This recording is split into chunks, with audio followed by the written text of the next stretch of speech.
All right, guys, we are at a point in the curriculum, right at the 20th century, where it looks like the West has won, that the industrial powers of Europe, the United States, and others have, in a lot of ways, seized power across the globe, and it's their vision in the world that's being implemented. But there are rumblings underneath that need to be fleshed out. Okay? And those things, when they finally bubble up to the surface, will cause an event that will bring about regret, frustration, and a whole lot of death. So we're going to go and take a look at this in today's discussion. But first of all, some context as to what's going on in Europe in what is known as the long 19th century, between around 1750 to 1914. And a lot of this has to do with the French Revolution, not just the ideas that pop up, the application of the Enlightenment and others, but then also Napoleon's conquest of most of Europe. And thus, as a response, as a result of this, the ideas of the Enlightenment, the French Revolution, are crossing oceans and going around the world. Now, there are those who say, no, enough is enough. Hey, we can't have these revolutionary ideas take hold in our states. And that, particularly many of the peacemakers, the traditional monarchs of Europe, aim to, as best they can, as they came together after the first defeat of Napoleon in 1814, to one, restore the monarchy. So, despite all the trouble that France has caused European states in the past 20 years, um, their aim was to restore the French monarch, almost as if nothing had happened. They're going to establish a constitutional monarchy. So, again, to give the revolution some sense of achievement, but yet to try to restore the traditional line of hereditary monarchs. Not only that, but to prevent another Napoleon from happening. And so, as an aim to do this, they would create alliances with one another. In fact, they're going to call this the balance of power, such that no one group, not France, not the new state of Germany, would have exceeding power over the other European states. If that ever does happen, the others would join together such that both sides of a particular conflict would be equal in a sense. Okay? So a balance of powers. Okay? But they're dealing with some issues. Okay, we'll get to that in a bit in terms of suppressing revolution, both from revolutionaries in terms of liberalism and democratic ideals, but then also working class revolutions, nationalist revolutions as well. So we have instances of uprisings that were actually relatively successful, like the independence of Belgium and the gaining of constitutional rights in France. But when this occurs in other places, like in Prussia, Ireland, Poland, Italy, Hungary, and others, they would encounter some failure. So with that, hey, we want to take a look at some of these historical processes or some of these forces that are changing the world at this time here. So for the first part of your written response, go into Google Classroom, the Google Doc that's provided there, and your textbooks, page 703 to 704, and then go and answer these three questions on the pan movements. Okay, so go ahead and pause the video right now. Go and do that from your textbooks. All right, hopefully you've come back and you've examined these a pan, in other words, multinational cross-border movements. And on one hand, you have ideas that are now crossing traditional boundaries. And one way for that to actually occur is to use the creation of and to create an identity for yourself here.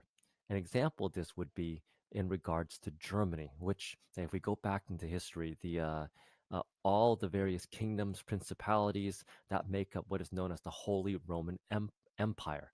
One particular region, particularly Prussia right here, will end up conquering, whether it by military force, diplomacy, and others, to form a greater Prussian state, which they're going to use to create the foundation of Germany. And they're going to create a new identity for themselves based upon a number of things. Even though there are a number of Catholics in country, they're going to utilize Protestantism and the Protestant faith as a means to generate the sense of unity.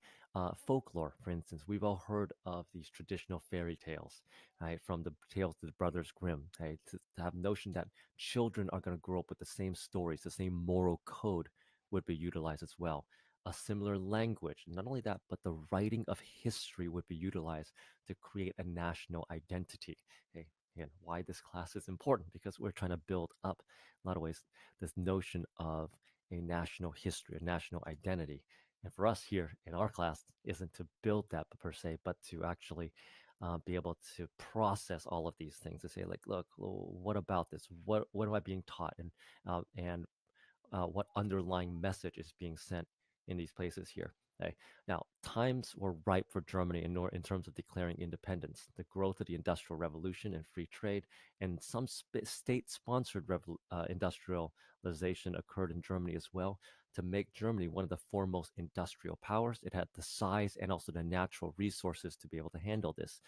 And not only that, but they had smart governors, smart bureaucrats, the most famous of which is Otto von Bismarck, who becomes one of the chief advisors to the Prussian king. And he sets about a policy, what he called blood and iron, which means not only industrialization, but then also invasion of neighbors as well, to take land and to seize land as well. And so in wars in 1866 against Austria, he was able to take some land from them, and more importantly, a war against France in 1871 that ends up seizing some borderlands known as the Alsace-Lorraine. And in doing so, France is going to remember this, okay, feeling as if there are French citizens, okay, across in someone else's border. So they're going to remember this, and it's going to lead France to be much more um, apt to go to war to try to recover that land and property.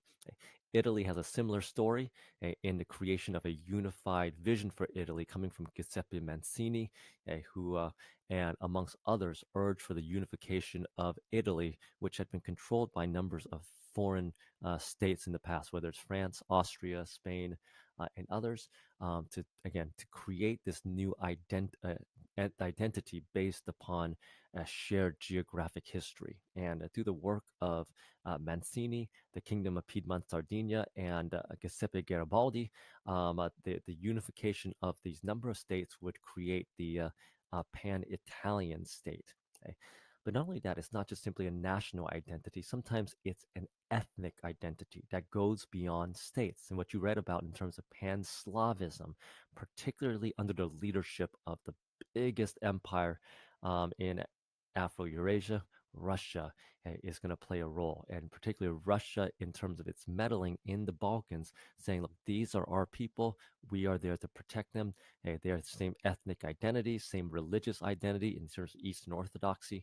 And so Russia is going to play a role in the politics of Eastern Europe. Okay. All the while, though, many of the old multinational empires, so in other words, the traditional mold of the empire made up of dozens of different ethnic and national identities, the most prevalent of which being the Austro-Hungarian Empire, led by a monarchical um, reign of the Habsburg dynasty, is losing land and losing ground. For instance, there's the loss of land in against Germany and also against Italy as well. And to try to recover some territories, Austria-Hungary is actually going to move against, as it turns out, another failing multinational empire, and that would be the Ottomans, which we looked at in previous lectures. So the Austro-Hungarians are going to start to, if not support, but at least move further south, and they themselves are going to help in terms of the formation of Romania, Bulgaria, and so forth. So they're moving further south into the Balkans as well. All the while, like we've discussed before, the Ottoman Empire is losing ground both in Tunisia, in Egypt, in this case here, the Italians, in this case here, to the British, and so forth. And so they are retreating back to their core in Turkey. And not only that, but again, all of these nationalist movements here, the creation of Romania, Bulgaria, Greece, and particularly Serbia, is going to result in the Ottomans losing most of their European empire by the 20th century. Okay? All the while, so again, you have all of this unrest that's bubbling underneath the surface here, and that includes, with the Industrial Revolution, an entire new class, okay? The proletariat, the working class, who are now frustrated with the governments, any government as a whole. And think of this as um, a a movement that's going on in almost every single industrial state or even proto-industrial state. The working class, frustrated with their working conditions, the dangers, the low pay, the awful working conditions in the cities, and all it takes is something drastic for them perhaps come together. There's talk about an international, we talk about a pan movement, but international workers' movement as well. Okay? And to add to this, you have all of the empires across the world, whereby now there's imperial unrest, the push for independence in many of these colonies because look, they're being treated like second-class citizens and so forth, and so there's now the push by these places to declare independence.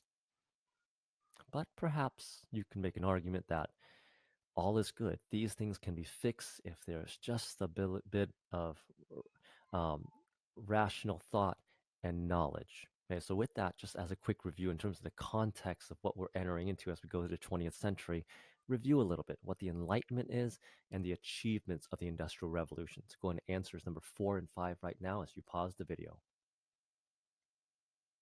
Okay, you should be back. And hopefully what you got is what a lot of at the turn of the 20th century, at the turn of the century, what a lot of Westerners were thinking. I mean, check out, we've got the best government possible. We've got all the advances of the Industrial Revolution. The Enlightenment allows us to look at the world with reason and logic and not, religious dogma or we're just making things up. Okay? We're not guessing on things here, but instead it's science, it's culture. Like, and in a lot of ways, many Westerners will look in the mirror and say, look at what we've done. We've created a world whereby more people are living more comfortably than ever before. But what we get to in what becomes known as the First World War, or what the Europeans call the Great War, is the crisis in the imperial order. Okay, so we're going to take a look at the cause of the First World War, or particularly the cause of World War One. Okay. And so now this is one of those wars where uh, it's not as simple to explain as this country was aggressively attacking another and then it started this entire war. The fact that we have to look at these, what we call historical processes, in order to understand what's going on in this world, it's what makes it oh so more tragic, in that the causes themselves were so vague, and they're not tangible reasons, concrete reasons we can hold on to. And so when we look at the causes of the Great War, there's a number of different possibilities in terms of why this war occurred here. The first of which is industrialization. And think about now how war has changed in regards to industrialization, not just making more and more goods and having more and more resources than ever before, but that somehow industrialization will multiply the ability for a state to go ahead and produce a long-standing conflict. Secondly, we want to take a look at the role of nationalism in regards to the outbreak of war. So think about this for a second in terms of how nationalism might result in outbreak of a war. Whether they could be uprisings in particular locations, people demanding we want to be our own independent state, and in others coming in perhaps, to help to resolve the issue. That's going to be an issue. So we're going to take a look at that in a bit here. Thirdly, there are the various plans for war as well. The Germans had this plan created by one of their army chief of staff. This is called the Schlieffen Plan. And the Schlieffen Plan basically says this: let's go ahead and instead of attacking France directly into France, because that's where all their armies are going to be, we're just going to declare war on Belgium, and we're going to go around the French army, because that's what they did in the previous war against France. France has its own plan and so forth here. But either way, all of the countries, all the major European states, all have this plan for war, because now you're dealing with trying to call millions of people to go and fight. Okay? You guys going to school every morning just to get 5,000 people to Franklin High School is a mess every morning at around 8 a.m. And it's a mess around 3 p.m. when people are there for pickup, right? How then do you move? And we're not even talking about thousands, but millions of people from dozens of locations across your country to a general front. And the way that you have to do this is by railroad, and you have to plan every bit of this. The problem is, and what the French found out in the Franco-Prussian War, which they lost in 1871, was that if you don't get enough troops to the front in time, you're going to lose the war. Doesn't matter how brave you are, doesn't matter how many men you have, you're going to be outnumbered if you can't get these people to trains fast enough. Not only that, but everyone's plans for these war was offensive. So if you take a look at this image here, right, the thing about war is that you're to attack. That's just the plan of the age and that particular day. Okay? And that involves, breaking through an enemy line and from there setting in the cavalry. But if you look at the types of weapons that have been developed by the 20th century, if you're a man riding on a horse, no matter how fast you make the horse run, you're still an enormous target for the Maxim guns and repeating rifles of these new armies.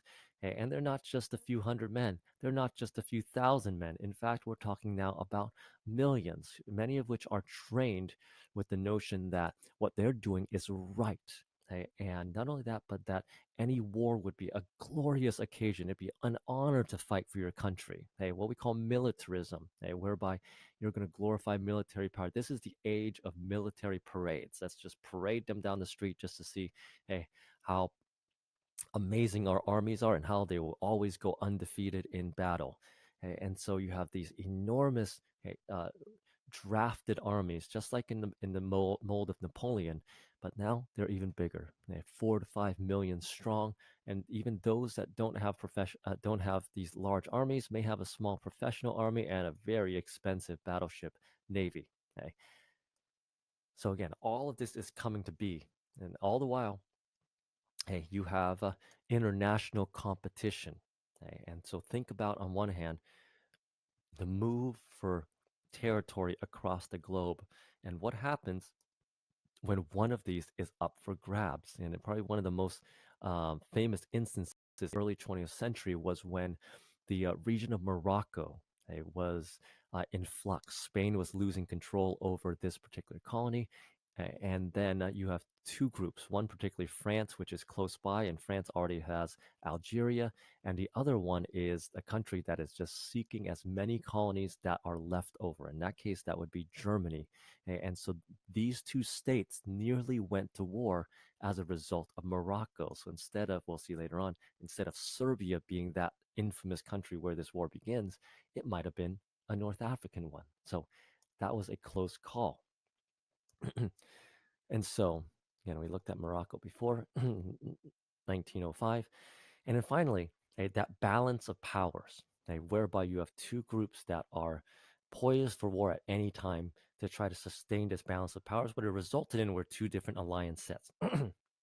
Germany, Austria Hungary, and Italy being what are known as the Triple Alliance. Eventually, Italy backs out here, and this would just simply becomes the Central Powers. And then you have the Triple Entente, which will become the Western Allies, Britain and France, and Russia. I mean, do keep in mind that, again, these are strange alliances. About 50 years prior to this, France and Britain and the Ottoman Empire were actually fighting against Russia in the Crimean War. So again, these aren't there because of similar ideologies. These are, in other ways, alliances of convenience. While it may hope to keep a war from happening, think about all of the rest of those historical processes leading up to this point here. The open competition of colonies, the race for industrial networks and resources and markets, the notion of militarism that everyone feels like if they enter into a war, they're going to win all of this here. So in a lot of ways, it makes the balance of powers obsolete. And instead of preventing a war, it may just be that if there is just a small little regional conflict, it's going to, instead of making this just simply between the two combatants, instead it's going to drag everybody into the mess here. So everybody comes into the picture and into the war here. And this is particularly true in an early conflict when Germany goes to Austria and gives them what many call a blank check. So, in other words, we give you unconditional support. Do as you will. We will be there to back you up and support you. And as a result of this, Europe will be, check out this acronym, in pain.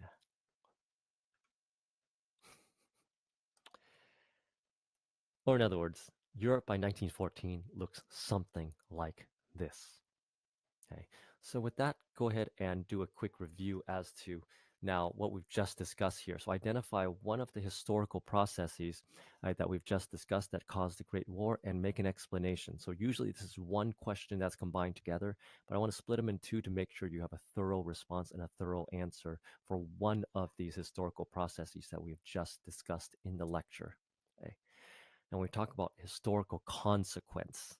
Okay, so what happens as a result of all of these ideas is that war does happen. And all it takes in a lot of ways is a spark. Here's this imagery of a barrel of gunpowder here. Okay, and all it takes to get this entire thing to go off is just simply just a little bit of fire, just one little spark here, okay, that will lead to the rest. Okay, and where that spark happens to be in the volatile Balkans region, okay, particularly with this country here called Serbia. Okay, and Serbia is in a delicate place here. It was declared independence in 1878, splitting from the Ottoman Empire, and again, getting aid particularly from Russia, okay, in doing so. Um, and while Serbia is declaring independence, Austria takes this moment to go and take a neighbor country called Bosnia, in this case here. Okay. The Serbians will go ahead and fight a war against the Ottoman Empire and others in 1912 and 1913 and aid in the independence of some of these other countries, Romania and others, away from the Ottoman Empire. And not only that, will try to eventually seize an empire on their own. So Serbia has a hope that they will become the pan-Slavic state in the entire Balkan region. So they want to unify all of this for themselves. And particularly, they are going to set their sights on their neighbors here, which is Bosnia. Okay? And Bosnia will become a uh, a part of the Austro-Hungarian Empire. It's multi-ethnic, it's diverse, so it's not just simply Christian Slavs that are here. There are Muslims and dozens of other ethnic groups here. Okay, but a one particular organization called the Black Hand, okay, basically a terrorist group,